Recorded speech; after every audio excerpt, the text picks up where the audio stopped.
आपल्याला बरेचदा कळत नाही की आपल्याबरोबर काही गोष्टी घडतात, मग ते आपल्याच बरोबर का घडतात असा प्रश्न बरेचदा आपल्याला पडतो.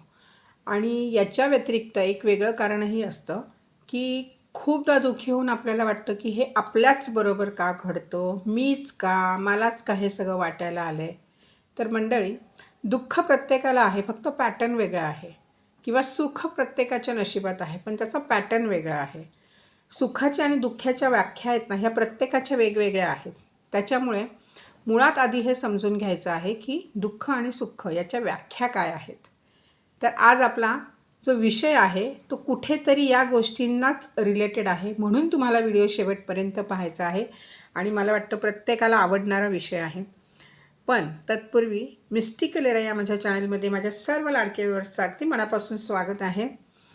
तर विषयाला सुरुवातीलाच मी हात टाकलेला आहे की दुःख, की माझ्याच वाट्याला हे सगळं का आलं, मीच का, देवानी माझ्याच बाबतीत असं का घडवलं, दोष देवाचा आहे की आपला आहे. आज आपण हे समजणार आहोत की खरंच देवाचा दोष आहे का, की माझ्या मते तरी हे माझं मत आहे की देवानी आपल्याला 2 डोळे दिलेले आहेत, 2 हात, 2 पाय, बरोबर ना, एक तोंड दिलं आहे, एक नाक दिलं आहे, बुद्धी दिली आहे विचार करण्यासाठी. सारासार आपण काही गोष्टींचा विचारच करत नाही. आपण आपल्या विचारांची क्षमता आहे ना अशी तोकडी ठेवतो आणि जिथे नको आहे ना तिथे विचारांची आपली एवढी दालनं उघडतो ना की आपल्यासारखं हुशार कोण नाही असं खूपदा आपल्याला वाटतं. पण एक गोष्ट लक्षात घ्या की बऱ्याच गोष्टी घडण्यामागे काय कारण असू शकतं हे कधी तुम्ही जाणण्याचा प्रयत्न केला आहे का, की फक्त देवाने नशीब लिहिताना माझं नशीबच वाईटलेलं असं आहे का. अहो, पण देवाने गाळलेल्या जागा पण सोडलेल्या आहेत, त्या गाळलेल्या जागांमध्ये चांगलं भरा ना. मग त्याच्यासाठी देवाने म्हणून तर तुम्हाला 2 हात, 2 डोळे, एक बुद्धी, एक नाक, एक तोंड दिलेलं आहे. तोंडाने चांगलं बोला, बरोबर, चांगल्या ठिकाणी जा, चांगल्या लोकांशी हात मिळवा, चांगलं ते बघा. वाईट खूप गोष्टी समोर येतात, पण आपण काय करतो, खूपदा नेगेटिव्ह गोष्टींना पटकन कॅच करतो आणि पॉझिटिव्ह गोष्टींकडे दुर्लक्ष करतो. ॲक्च्युली तुम्हाला पॉझिटिव्ह गोष्टींनाच तर पकडायचं आहे. नजर त्यासाठीच दिली आहे देवाने की तुम्ही समजा की चांगलं काय आणि वाईट काय आहे. जर आपल्या ताटामध्ये कोणी श्रीखंड दिलं आणि कोणी जर शेण दिलं तर आपण काय खाऊ, आपण श्रीखंडच खाऊ ना, आपण शेण तर खाणार नाही. हेच तर आहे की आपल्याला समजायचं आहे की नेमकं काय आपल्यासाठी चांगलं आहे आणि काय नाही आहे. चवीसाठी आपण शेण खाणार नाही, आपण श्रीखंड खाऊ, बरोबर.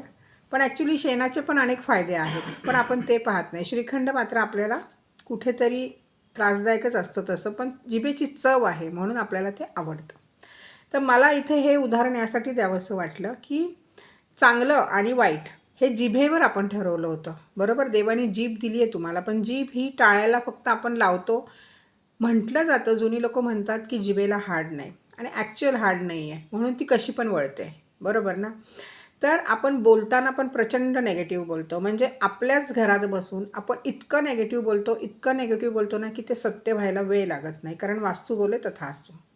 दुसरी गोष्ट आहे, विचारांनी पण आपण इतके कमकुवत असतो, इतके कमकुवत असतो ना की आपण पटकन नेगेटिव्ह गोष्टीच त्या कॅच करतो. काहीही असेल समोर ना त्यातली नेगेटिव्ह गोष्ट आपण खेचतो. आपण त्याच्याबद्दल त्याचा पॉईंट ऑफ व्ह्यू आपला असा ठेवतच नाही की आपण त्याच्याविषयी पॉझिटिव्ह विचार करू. हा पॉईंट ऑफ व्ह्यू आपला नसतो. ही झाली जुजबी कारणं. हे जे मी सांगते आहे ना, हे जुजबी कारणं आहेत, म्हणजे छोटी छोटी कारणं आहेत, पण ती पण फार महत्त्वाची आहेत. कारण जर ह्या गोष्टींना जर तुम्ही व्यवस्थित सांगड नाही घातलीत ना तर तुमच्या आयुष्याला ग्रहण लागलेलंच आहे आणि लागणारच आहे, हेही समजून घ्या. आणखीन बऱ्याच मोठ्या गोष्टींकडे आता मी वळते की तुमच्या घरामध्ये अशा अनेक वस्तू असतील ज्याला 1 वर्ष तुम्ही वापरलेलं नाही आहे, आणि त्या गोष्टी तुम्ही तुमच्या घरामध्ये आपल्या कुठेतरी भावना त्याच्याशी जुळलेल्या असतात. नाही, मी हे टाकणार नाही, मला हे ह्यानं दिले, मला ते त्यानं दिले, अमक्यानी फलाण्याने आपण कवटाळून बसतो. ती माणसं देऊन विसरलेली असतात, पण आपण मात्र कवटाळून बसतो. ह्या ज्या गोष्टी आहेत ना, ज्या 1 वर्ष वापरल्या गेलेल्या नाही आहेत, याचाच अर्थ त्या तुमच्या कुठल्याच कामाच्या नाही आहेत. कुणाची तरी आठवण म्हणून जर तुम्ही त्या गोष्टींना ठेवलं असेल, ठीक आहे, तर तुमची कोणीतरी आठवण काढावी म्हणून ॲटलिस्ट त्या गोष्टींना दुसऱ्यांना गिफ्ट करा की ज्यांना त्याची गरज आहे. आलं लक्षात. आणखीन म्हणजे त्या गोष्टींमध्ये काहीही येऊ शकतं, भांडी येऊ शकतात, तुमचे कुठले डेकॉरचे आयटम येऊ शकतात, अनेक गोष्टी येऊ शकतात. पण तिथेही मी तुम्हाला काहीतरी बाउंड्रीज देते आहे की तुमचे जे वापरलेले कपडे आहेत, वापरलेल्या चप्पल आहेत, तुम्ही वापरलेल्या कुठल्याही गोष्टी कधीही कुणाला शक्यतो देऊ नका. आणि जर द्यायचं झालं तर कपड्यांना तरी ॲटलिस्ट मिठाच्या पाण्यामध्ये चांगलं व्यवस्थित टाका.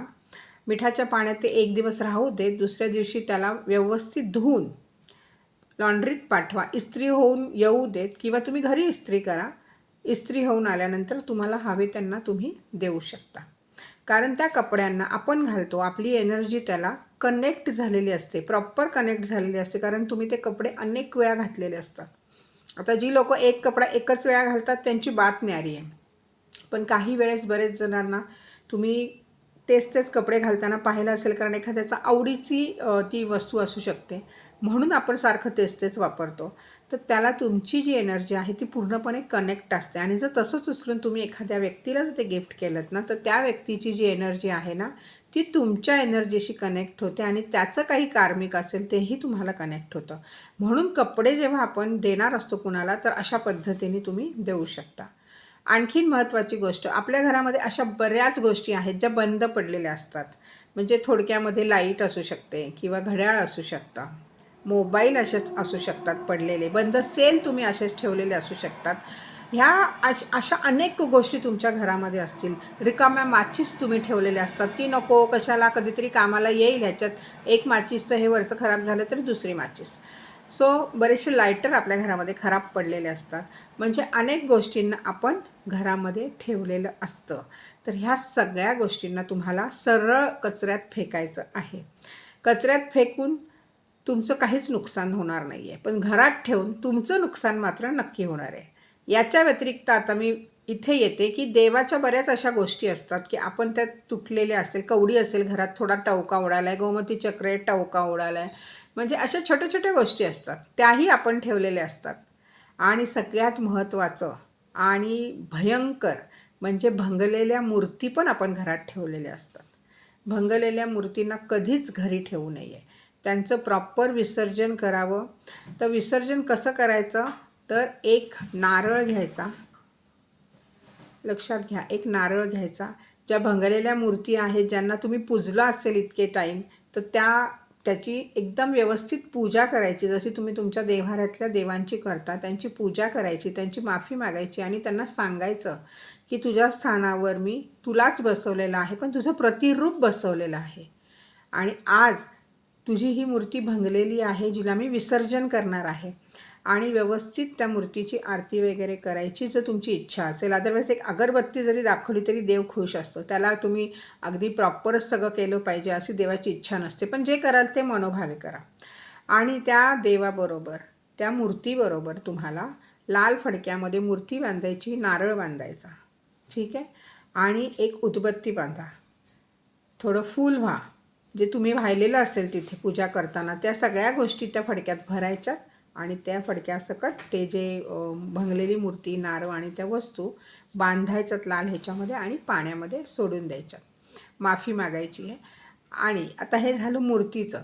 पण अनेक अशा गोष्टी, आता आपल्या घरात काही व्यक्ती गेलेले असतात, देवाघरी गेलेल्या व्यक्तींच्या पण वस्तू आपण खूप जपून ठेवलेल्या असतात की नाही हे माझ्या खूप म्हणजे माझ्या आईचं होतं किंवा हे माझ्या वडिलांचं होतं, हे माझ्या काकीचं होतं, हे माझ्या सासूचं होतं, हे माझ्या नवऱ्याचं होतं. आठवणी जपाव्यात, वस्तू जपू नयेत, कारण त्या वस्तूला त्यांची एनर्जी जोडली गेलेली असते. त्या वस्तूने तुम्ही त्या आत्म्याला शांती मिळू देत नाहीत, कारण तुम्ही त्या आत्म्याला खेचत राहता, कारण त्या वस्तूंना तुम्ही जपून ठेवले आणि तो आत्माही खेचला जातो. जोपर्यंत तुम्ही त्या वस्तूंना मोकळं करणार नाही ना, तोपर्यंत आत्मा तो जो गेलेला आहे तो पण लवकर मोकळा होणार नाही, तोही कुठेतरी अडकून बसतो. तर मला वाटतं प्रत्येकाची अशी इच्छा असेल की जी व्यक्ती आपल्या घरातली गेलेली आहे ना, तिनं मुक्त व्हावं, बरोबर ना, तिने मोकळं व्हावं, तिथे जाऊन तिला पूर्णपणे तिच्या त्या विश्वामध्ये तिने रमून जावं, मोक्ष मिळावा, असंच आपल्याला कायम वाटत राहतं ना. मग त्यांच्या छोट्या छोट्या ह्या गोष्टी असतात, कितीही त्याच्यात मन अडकलेलं असेल ना तरी पण त्या गोष्टींना तुम्ही इतरांना देऊ शकता. कपड्यांना कसं द्यायचं हे मी सांगितलेलं आहे, पण बाकीच्या काही गोष्टी असू शकतात त्यांनाही तुम्ही त्या पद्धतीने देऊ शकता. आता एक घड्याळ असेल, बरोबर, किंवा त्यांच्या डायऱ्या असतील, त्यांचे जे काही बुक्स असतील, अशा गोष्टींना आहे ना उदबत्तीचा भरपूर धूर दाखवायचा, त्याच्यातली पूर्ण नेगेटिव्हिटी काढून टाकायची आणि इतरांना तुम्ही दान करू शकता. त्यांच्या तरी उपयोगाला येतील, त्यांचं काहीतरी भलं होईल. पण त्या वस्तू तुमच्याकडे तर पडूनच आहेत ना. फक्त तुमच्या आठवणी आहेत कुठेतरी जोडल्या गेलेल्या त्या व्यक्तीशी, म्हणून तुम्ही त्या वस्तू ठेवतात. पण त्या व्यक्तीला मनात ठेवायचं, हृदयात ठेवायचं, विचारांमध्ये ठेवायचं, आठवणींमध्ये ठेवायचं. पण त्या व्यक्तीला कधीही वस्तुरूपी त्या भावनांना जोडून ठेवू नका. आणखीन एक गोष्ट मला खूप सांगायची इच्छा आहे की जेव्हा आपण आपल्या घरामध्ये चप्पल तुटलेली ठेवतो, एकावर एक ती चप्पल चढून राहते, त्याने काय होतं, तुमचा शनी खराब होतो. इतका शनी खराब होतो तुमचा की तुमची चांगली होणारी कामं बिघडतात. कारण शनी तुम्ही खराब केला. चप्पलेवर चप्पल पडली आहे, परत तुटलेल्या चपला त्याच्यामध्येच मिक्स आहेत. तर ह्या गोष्टींना थोडं सांभाळा, कारण त्यानेही तुमचं कर्म खराब होतं. शनी दोष आला की चांगली चांगली कामं हातातनं जातात. पैसा येणार असतो तो येत नाही, तोही थांबला जातो. त्याच्यामुळे थोडंसं चपलांच्या बाबतीत पण सांभाळा, कारण आपण म्हणतो की चपलेमध्ये पण लक्ष्मीचा वास असतो, म्हणून आपली चप्पल पटकन आपण कुणाला देत नाही. त्यामुळे चपलेला थोडंसं सांभाळायचं आहे आणि व्यवस्थित आपल्या चपला आपल्या घराच्या बाहेर जरी ठेवत असाल तरी एकदम प्रॉपर वेने त्या ठेवा. आणि जर घरामध्ये येऊन चप्पल तुम्ही इकडे तिकडे फेकत असाल तर तसं करू नका. तिला तिची एक वेगळी जागा असते, त्या जागेवर त्या वस्तूला, त्या चपलेला तुम्ही ठेवू शकता. आता मला वाटतं इतक्या सगळ्या गोष्टी सांगितल्यानंतर तुम्हाला हे कळलंच असेल की अशा अनेक गोष्टी आहेत ज्या आपल्याला लागत नाहीत किंवा आपल्याला त्याची गरजही नसते. आता अशा अनेक गोष्टींमध्ये अजून एक गोष्ट आहे की पर्स. तुटलेली पर्स असेल, रिकामी पर्स असेल, जी वर्षानुवर्ष अशाच पडून आहेत, ज्या तुम्ही वापरल्या नाही आहेत. आणि जर तुम्हाला आवडीच्या त्या पर्स आहेत तर तुम्हाला एक काम करायचं आहे की त्या पर्समध्ये काहीतरी नोट, पैशांची नोट वगैरे ठेवायची आहे. एखादं क्रिस्टल तुम्ही ठेवू शकता त्या पर्समध्ये. क्रिस्टलमध्ये कुठलं टंबल ठेवू शकता, ग्रीन जेडचं, पायराईडचं, लॅपिस लॅज्युलीचं किंवा आपलं व्हाईट ओपलचं. हे टंबल्स तुम्ही ठेवू शकता तुमच्या पर्समध्ये विथ मनी, म्हणजे पैशांच्या बरोबर. हे ठेवून द्या, कारण रिकामी पर्स ही घातक. आणि दुसरी गोष्ट की तुटलेली जर पर्स असेल तर नक्की ती कुणाला तरी देऊन टाका. आणि अशी तुम्ही जी पर्स असते ना ती सरळ कचऱ्यात टाकून द्या. मी तर सांगेन तिला व्यवस्थित अगरबत्तीचा धूर वगैरे दाखवा, तिच्यातली तुमची एनर्जी कट करा आणि ती पर्स मात्र तुम्ही देऊन टाका किंवा टाकून द्या. कारण अशा पर्सेस वगैरे घरात ठेवू पण नाही आहेत तुटलेल्या वगैरे, कारण तुम्ही त्याच्यामध्ये लक्ष्मी ठेवत असता, तुम्ही त्याच्यामध्ये बऱ्याच गोष्टी ठेवत असता, तर त्या तशा असू नयेत. तुटलेल्या लिपस्टिक्स अनेक मुलींकडे असतील, बायकांकडे असतील, तुटलेल्या लिपस्टिक्स असतील किंवा त्यांच्या आयब्रो पेन्सिल्स तुटलेल्या असतील, ते उगाचच जपून ठेवायचं सगळ्या गोष्टींना. अशा गोष्टी पहिल्या काढा. सगळ्यात महत्त्वाचं, अडगळ काढा म्हटलं की त्यामध्ये सगळं आलं. कारण काय होतं आहे ना, ह्या गोष्टींमुळे बंद घड्याळं, जी घड्याळं तुम्हाला आवडतात त्याचे सेल बदलून आणा, ठेवा. परत सेल गेले, परत बदलून आणा, ठेवा. घड्याळं मात्र चालती ठेवा. अशी घड्याळं ठेवू नका की जेणेकरून त्याचा तुम्हाला त्रास होईल. खूप रद्दी घरामध्ये साठवू नका. मला वाटतं की मी इतकं सांगते आहे ना, तुमच्या घरात त्याच्यापेक्षा जास्त निघेल. आणि तुम्ही हे करून पहा बरं का मंडळी. तुम्ही हे करून पहा की तुमच्या घरामध्ये ह्या गोष्टी जेव्हा तुम्ही अडगळ तुम्ही काढता, ह्या गोष्टी जेव्हा घराच्या बाहेर करता, तर तुमचं डोकं पण शांत होईल, डोकं हलकं होईल आणि पॉझिटिव्ह गोष्टी घडायला लागतील. आणि याची खूप उदाहरणं आहेत की हे घडलं आहे बऱ्याच लोकांबरोबर. इनफॅक्ट माझ्याच क्लायंट्सबरोबर, माझ्या स्टुडंट्सबरोबर हे घडलेलं आहे की जेव्हा त्यांना मी सांगितलेलं होतं की या गोष्टी तुमच्या घरातनं काढा, त्यांनी ते केल्यानंतर त्यांना इतकं छान वाटलं, त्यांचं सगळं व्यवस्थित चालू झालं, त्यांची प्रगतीच झाली. जर तुम्हाला तुमची प्रगती करायची आहे तर तुम्ही पण ह्या गोष्टींचा थोडा विचार करा. बघा, माझी काही तुम्हाला सक्ती नाही आहे की तुम्ही हे करा, हे माझं सजेशन आहे. कारण खूप साऱ्या गोष्टींमध्ये कुठेतरी आपण पैशांच्या बाबतीत मागे असतो, आपले पैसे अडकलेले असतात, आपण कमवतो पण ते पुरत नाही किंवा आपण आपल्याला हवे तितकं कमवू शकत नाही. दुसरं आपल्या मुलांच्या बाबतीत असतं, आपली मुलं हवी तशी अभ्यास करत नाही, आपलं ऐकत नाहीत, अगदी रगेलसारखं वागायला लागतात, बाहेरच्यांचं जास्त ऐकतात. तिसरं की आपले रिलेशन्स खराब झालेले असतात. खूप रिलेशन खराब होतात की एकमेकांवर आपला विश्वासच बसत नाही. या पद्धतीने रिलेशन्स खराब होतात, घरातल्यांशी, बाहेरच्यांशी, मित्रमैत्रिणींशी, अनेक ठिकाणी, ऑफिसमध्ये पण आपले रिलेशन्स खराब होतात. आणि हे सगळं ह्या छोट्या छोट्या गोष्टींमुळे होतं. दिसायला तरी छोट्या छोट्या असल्या ना तरी त्याला फार महत्त्व आहे. तर मला वाटतं मी जितकं जीव तोडून पोटतिडकीने सांगते तुम्हाला नक्की कळलं असेल. आणि असे बरेच लोक चुका करतात. तर ह्या सगळ्या गोष्टी आहेत ना, ह्या व्यवस्थित विचार करा आणि तुम्ही त्या गोष्टी घराच्या बाहेर काढा. आणखीन लास्टला शेवटची एक गोष्ट सांगते आहे की आपल्या घरामध्ये आपण भगवंताला देव्हाऱ्यामध्ये फुलं वाहतो.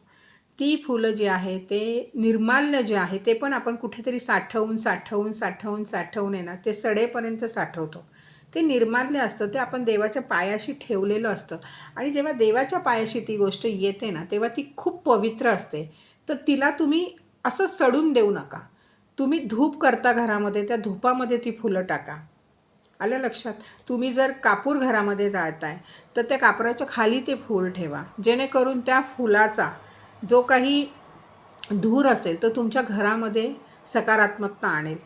तशा पद्धतीने त्याचा वापर करा. 1 फूल, 3 फुलं, 4 फुलं जे काही असतील त्याला चुरगळा, त्याला तुम्ही गुळमध्ये किंवा तुमच्या धुपामध्ये मिक्स करा आणि त्याचे गोळे बनवा आणि त्या पद्धतीने त्यांचा वापर करा. पण सडून देऊ नका, त्याने अत्यंत प्रचंड घाणेरडे दोष तुम्हाला लागतील. तर मंडळी, इथपर्यंत तर तुम्हाला सगळं व्यवस्थितच कळलेलं असेल अशी मी आशा करते. तुम्ही समजदार आहात, समजता, खूप हुशार आहात.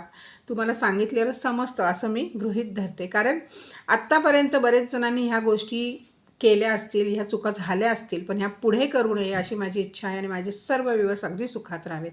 आणि असे अनेक लोक आहेत की ज्यांना अजूनही हे माहीत नाही की ह्या गोष्टींनी त्यांचं आयुष्य कसं खराब केलेलं आहे. तर हा व्हिडिओ मात्र त्यांच्यापर्यंत तुम्हाला पोहोचवायचा आहे. आणि व्हिडिओ आवडल्यावर लाईक मात्र करायचा आहे. कॉमेंटमध्ये मला सांगायचं आहे की अशा वस्तू किती लोकांच्या घरामध्ये आहेत. मला नक्की वाचायला आवडेल.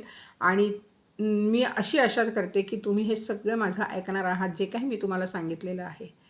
आणि ज्यांनी अजूनही चॅनलला सबस्क्राईब नाही केलेलं त्यांनी चॅनलला फटाफट सबस्क्राईब करायचं आहे. कारण तुमचं सबस्क्राईब करणं म्हणजे कुठेतरी माझ्यासाठी एक पोचपावती असते आणि खूप छान वाटतं. तर फटाफट व्हिडिओला शेअर करून त्या लोकांनाही सबस्क्राईब करायला सांगा. बेल आयकॉनचं बटन दाबा, तुम्ही दाबा, त्यांनाही सांगा, जेणेकरून माझे व्हिडिओ पोस्ट होताच तुमच्यापर्यंत पोहोचतील. तर मंडळी, पुन्हा छान असा विषय घेऊन तुमच्यासमोर मी नक्कीच येईन. पण तोपर्यंत छान राहा, मस्त राहा आणि माझे व्हिडिओ पाहत राहा.